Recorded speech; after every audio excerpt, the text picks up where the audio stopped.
46, so some Peugeot did a 58-21, so two experienced hill front drivers certainly know their way up with all these different cars. But now we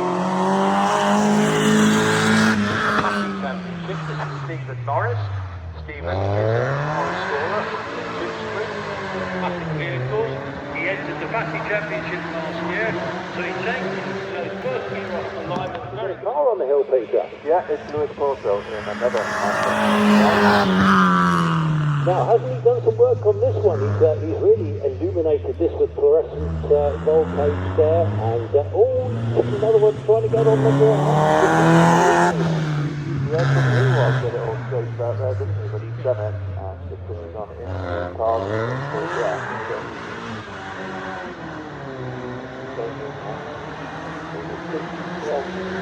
Yeah, all under control.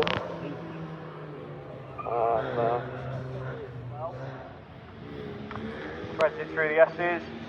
Got loads of suspension travel, so it takes a massive there actually, but to be honest with you, the suspension just absorbed it. It's like some sort of Baja MX-5 that. It's got some good dampers on that one, and we've got Lewis Porto, MX-5 race car, had a little bit of a moment there. That would have cost him some time, just couldn't quite straighten it out in time to exit Torres. He's definitely got a dip in that one, but it is costing him some time, so he's got a very exuberant driving style, which is quick, but it is costing him a bit of time on the slow stuff, so great that he's got the car control, but he will have lost a little bit of time on the exit of Pardon there, and there as well, just gets some sideways on the exit of S's, so all over the place there, Lewis Porto. He's catching it no problem at all, but it just looks like a bit of a handful, so whether he's struggling with rear end grip or whether he's doing that to suit his style, who knows.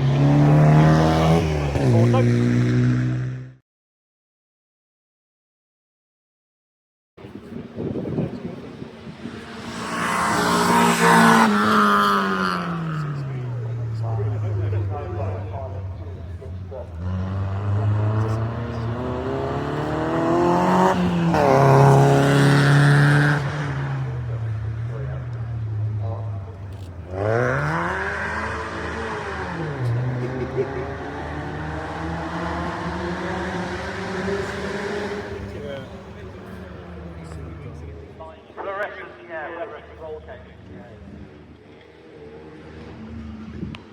Cross 65 AQC.